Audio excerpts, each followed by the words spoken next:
trazendo aqui dentro do plantão policial a participação do advogado de defesa do Elito e Diego, e o advogado de defesa, o Dr. José Ailton. E ele está conosco para nos relatar esse júri um júri bastante complexo, doutor. Boa tarde. Boa tarde, meus amigos. Boa tarde, Jota.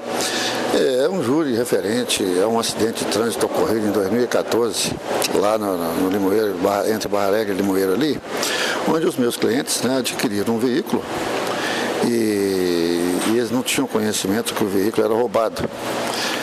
E, posteriormente, a polícia saiu à captura desse veículo e conseguiu localizá-los lá perto do Limoeiro, indo para o final para o Barra Alegre, na Cachoeira.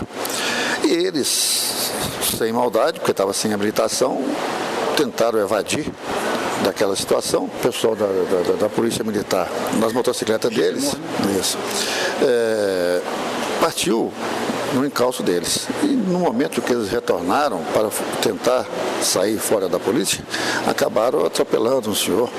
E esse senhor veio posteriormente a óbito. E denunciados por homicídio, no caput do artigo 121, em receptação da motocicleta, veio a sentença de primeira instância desclassificando o crime para a lesão corporal. O promotor de justiça, de forma correta, recorreu. O tribunal reformou a sentença, mandando eles a júri. E eles foram julgados nessa quarta-feira, né? E a nossa tese seria a desclassificação para a lesão corporal. E juntamente acatando também o crime da receptação, porque eles confessaram a receptação. E no nosso mero entendimento, não há falar em dolo eventual, por que não o dolo eventual? Porque eles não tinham aquele interesse, aquela vontade, e nem o risco de matar alguém, apenas tentaram sair de uma abordagem policial e, ao retornarem, pouco menos de 100 metros do retorno, acabaram atingindo o senhor, e o senhor veio a óbito posteriormente no hospital, né? E no júri acabaram sendo condenados aí no caput do artigo 121, 6 anos, e com aumento de pena de 2 anos em razão da idade do senhor, que tinha mais de 70 anos, e também no crime de receptação. A pena foi 9 anos. E o nosso inconformismo é que, respeitando o pleno do Tribunal do Júri, o Conselho, que são pessoas da sociedade, que nós temos um grande respeito por eles que estão aí sempre contribuindo com o Judiciário, gratuitamente, deixando os seus afazeres, na maior das vezes, sua família e tudo, para ficar o dia todo num fórum, ou até mais, às vezes, para julgar os seus pares. Nós respeitamos a decisão dele, mesmo nós não conformando, e a gente não se conformando, nós vamos recorrer dessa decisão para tentar ver se o tribunal também entende da mesma forma que a defesa, que não há o dolo eventual, e sim o acidente que gerou lesão corporal seguida de morte. Essa é a nossa tese e vamos trabalhar em cima dela.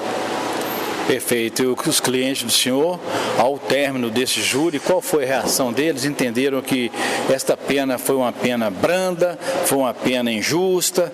O que passou pela cabeça deles? Pela mesma forma, eu conversando com o Diego, ele está mais tranquilo, porque ele está preso lá na Paca por outros delitos. Ele era primário à época dos fatos, né? E ele viu que a pena ela foi branda, mas mesmo assim inconformado, e pediu para a gente recorrer. O Elito está fora do país, tá? Mas o Elito, mesmo fora do país, participou de todos os atos do processo criminal. A fase inquisitória, a resposta à acusação, depois instrução processual, foi interrogado pelo juízo, foi ouvido, e em momento algum ele se furtou a comparecer aos atos do processo. Muito me estranha que houve reportagens respeitando os jornalistas. Você sabe, Jota, o respeito que eu tenho pelos jornalistas, seja de qualquer instituição, de qualquer órgão de imprensa, mas ventilou-se num órgão de imprensa que ele está foragido. Ele não está foragido.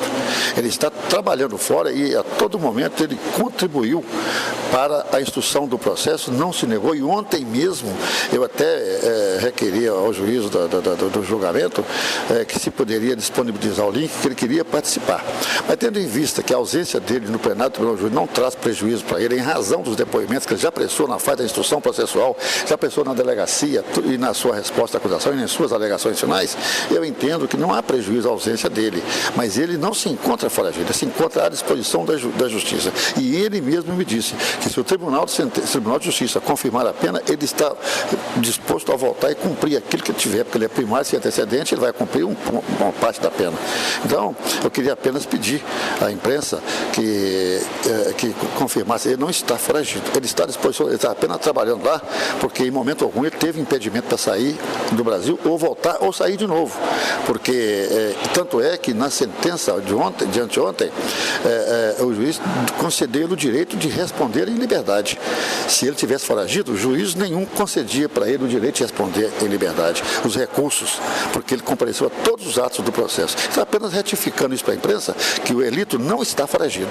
Ele está trabalhando em Portugal, à disposição da Justiça, respondeu todas as fases do processo sem se furtar a uma instrução, e na sentença isso foi reconhecido pelo juízo e que não decretou a prisão dele, porque ele fez tudo certinho dentro do tempo todo e está disposto, assim que tiver que cumprir, ele volta para o Brasil para cumprir a pena dele.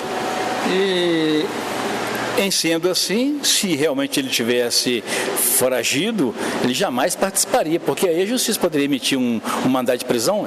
Justamente, nós temos aí hoje, se já pensou se o juízo do julgamento de ontem que era foragido, ele expediu o mandado de prisão, acionar a Interpol, através da Embaixada Brasileira, através do Ministério da Justiça, e com certeza esse mandado de prisão poderia ser cumprido, como está sendo cumprido de vários outros fora do país. Você está entendendo como é que é? Então, não há que se falar, não há, respeitando a imprensa, Jota, você sabe o respeito que eu tenho por você, por todos os seus colegas de imprensa, todos, sem distinção, todos eles, você está entendendo? Mas equivocadamente, um órgão de imprensa colocou que ele está foragido, e ele não está foragido, você está entendendo?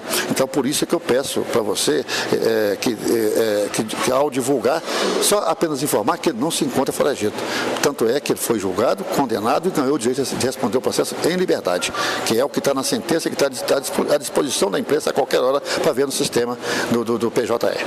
Mas a gente tem que procurar o máximo possível da certeza para que não venha o erro, porque a própria família do rapaz está me cobrando, falando comigo, pô, eu falando que o Elito está foragido, que eu não sei o quê, ele já me ligou lá de Portugal, pô, me coloquei que eu estou foragido, doutor, não, eu estou disposto a comparecer a hora que for preciso. Então é isso, Jota, que a gente tem que ter muito cuidado ao divulgar uma notícia.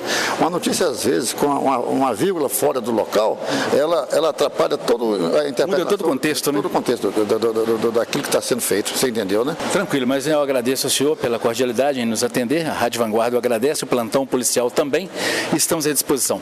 Muito obrigado pela atenção, agradeço à Rádio Vanguarda, aos ouvintes da Rádio Vanguarda, aos jornalistas, a você, Jota, que sempre trabalhou com lisura, a sua integridade, eu nunca posso questioná-la, que você é meu colega de infância, nós trabalhamos juntos, vivemos juntos em Patinga há mais de 50 anos e fico muito feliz em saber que você também trabalha de forma séria como os seus colegas. Muito obrigado, irmão. Ok, tá aí. Dr. José Ailton, sem tropeço, seu nome e endereço, repórter J. Passos.